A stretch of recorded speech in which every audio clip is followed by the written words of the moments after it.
Hello and welcome to today's presentation on the cycle of policymaking and evaluation in the United States. We'll be covering several topics today, beginning with the history of national policy evaluation. We'll also discuss the role of ethics and evidence in policymaking, the policy cycle, and the roles of nonpartisan agencies in policy evaluation. We'll conclude the presentation with a review of some of the key differences between policy and program eval. To provide a little bit of context at the beginning, a public policy is a rule or a guideline that states some desired outcome for people who are intended to benefit from that policy.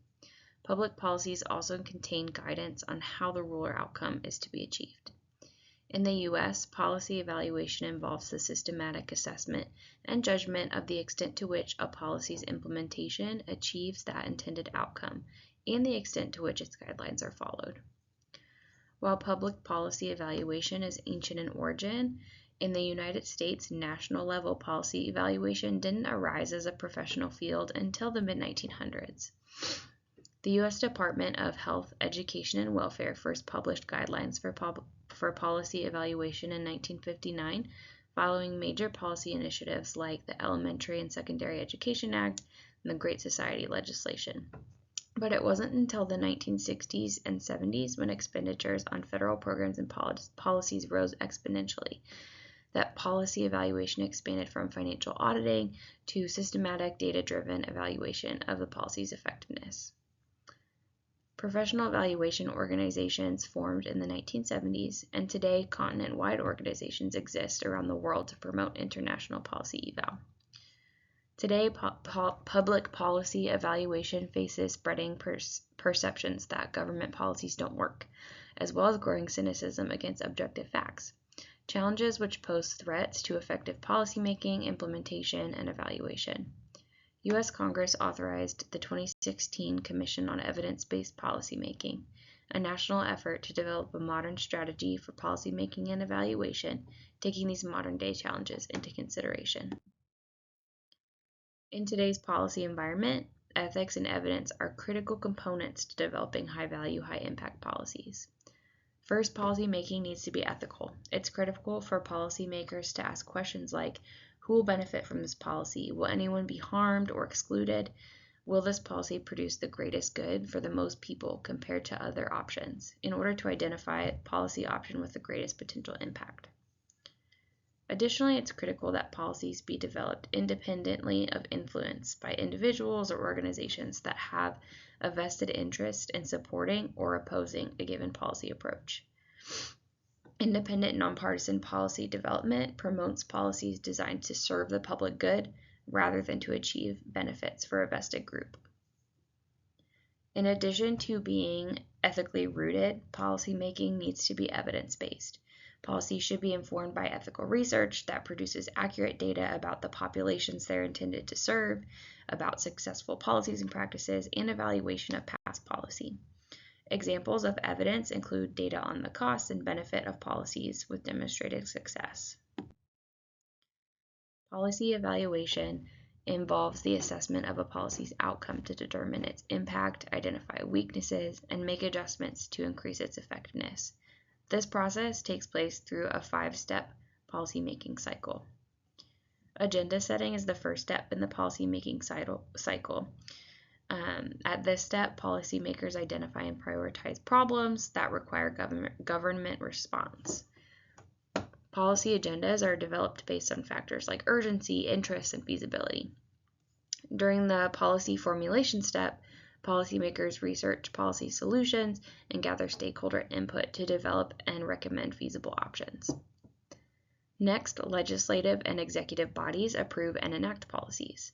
This step can be lengthy and often involves multiple policy revisions. Next, policy implementation is the execution of policies via associated programs and laws. Finally, policy evaluation occurs. Following evaluation, policy modifications are made to address any barriers and challenges that prevent the policy from achieving its intended result. The U.S. Government Accountability Office, or GAO, is an independent, nonpartisan agency that evaluates congressional activities, including policy implementation. The GAO conducts performance and impact assessments against quality measures to assess whether congressional policies are achieving their desired outcome. Additionally, the GAO performs cost-benefit and implementation analyses to examine whether policies are cost-effective and whether programs are implemented as guided by the policy.